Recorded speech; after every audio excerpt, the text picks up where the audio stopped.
ada waktu 15 menit. Saya cerita ya, ini yang ahli fikih ya, ringekno nih. Ada cerita tentang sholat. Ini sebenarnya ini babnya masalah sholat, tapi saya omongin ini masalah fikih ya. Setelah saya mengetahui sekarang, dulu saya nggak tahu kalau itu fikih, saudara. Ada Pak Solehan orang Gading Kidul, Pak Solehan Cak Allah sing wong Gading Ruh. Pak Solehan Gading Kidul sekarang bertempat di Batako, Bayoran Lama. Beliau itu mubalek senior, tugas di Sumatera, nggak tahu kota apa itu. Tahun 67 itu beliau di Kodim dipukulin itu saudara jemaah pakai kerean timbo itu, diketok-ketok sekian itu sampai hancur semua. Kereannya ini bukan badannya, sampai ditelanjangin. Kok ini dipukulin kereannya timbo karet itu loh, kok yang hancur bukan badannya, kok yang hancur karetnya, silitnya dibuka. Saya tanya orangnya, saya silitku dibuka ngene mir, apa iki ndokku iku didelok ngene bae, maksudnya barangkali menyimpan jimat gitu. Lah sampean baca apa kok dipukulin gitu? Wis maca wis la ilaha illallah sak muni-muni, la ilaha illallah, la ilaha illallah Muhammadur Rasulullah, sampai sing ngepuki tangane abu. Akhirnya saya dikirim ke penjara, dititipkan di penjara itu, ditaruh di selnya PKI. Itu kotak 1,5 meter apa 1 meter berapa gitu, yang nggak bisa tidur, nggak bisa sembujur gini saudara, tidur mesti melungker. Atasnya juga begitu, pokoknya kotaknya sama. Saya dimasukin situ, lubangnya cuma sekian, bisa masukin batok. Biasanya kalau PKI ditaruh di situ itu sebulan lebih dikit itu mati. Saya Allah paling bertahan bisa 3 bulan. Sampai akhirnya ketua penjaranya itu datang ke saya. Sampai niki gak enek salah, gak enek keputusan hukum kok di penjara nggak mati-mati lagi. Biasanya orang di sini itu sebulan mati. Saya takut kualat, sama saya bebasin ya, biarin nanti kalau kodim saya yang nanggung. Sampai segitunya perjuangan zaman dulu saudara. Nah terus yang jadi masalah ilmu ini saudara jemaah adalah beliau ketika keluar itu, jadi kota itu dia hanya diberi keluar sehari semalam 1 jam, jam 6 pagi sampai jam 7. Dikasih makan 3 kali sehari itu batok, dikasih jagung, dikasih air 3 kali. Jadi diminum, jagungnya dimakan. Itu 3 kali sehari.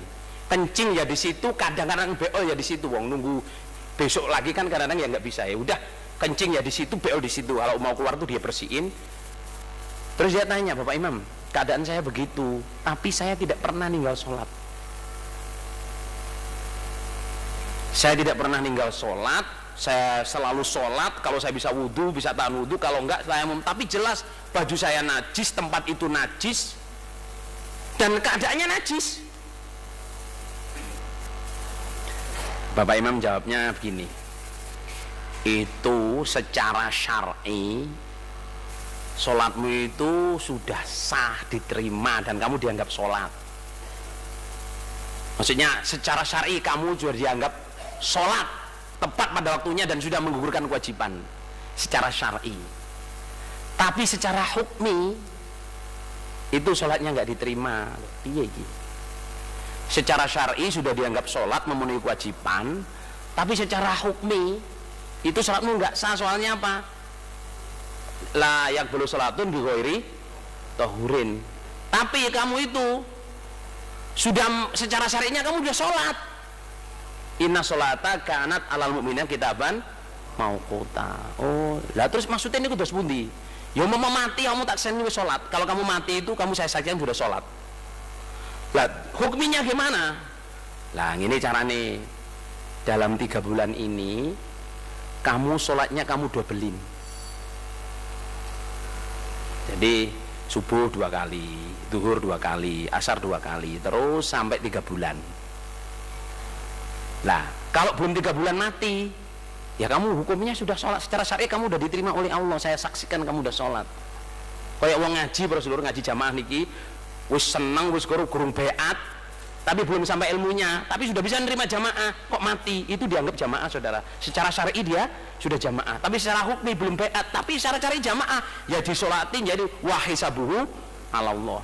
Dari jawaban beliau ini saudara jamaah, setelah saya belajar ini ilmu fikih yang super tinggi. Haji Nur Hasan tahu saudara, tidak bodoh beliau itu, pointang apa seluruh. Enggak goblok masuk iso jamaah sama ini kayak seluruh. Enggak. Nggih napa nggih? Muni nggih napa lho, cek lah.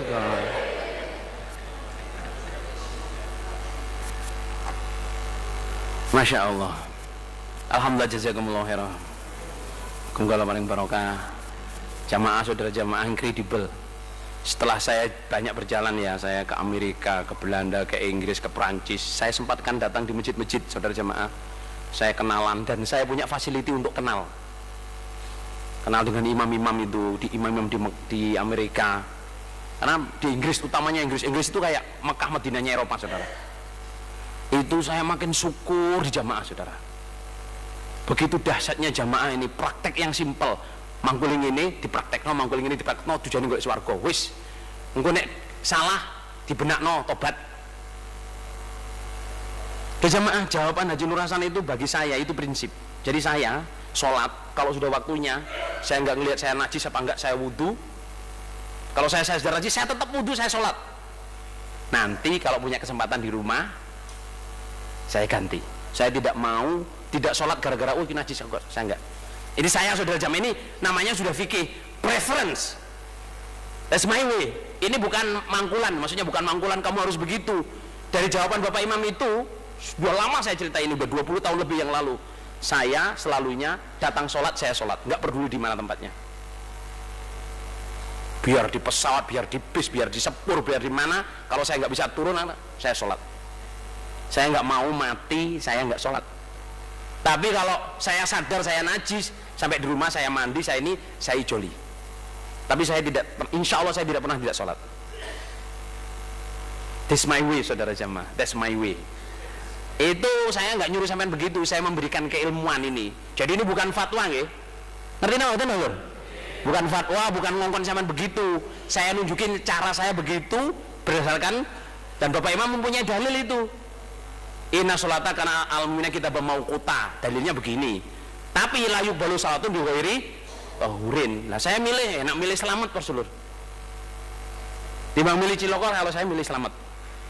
Ais masih piye ya sholat, nice. Masih untuk mobil, untuk bis sholat, nice. Madhep ngetan, madhep ngulon, madhep mendur, sholat Rasulullah. Soalnya waktunya datang. Nanti kalau saya sampai touchdown atau sampai tempat udah kelewat sholat, wah nek mati dadi gawe Rasulullah. Nah itu, saya sholat nanti. Tapi kalau saya sadar itu najis, sana saya mandi, saya ulangi sholat saya. Tapi saya sudah sholat. Muga-muga Allah paring barokah. Alhamdulillah jazakumullah khairan.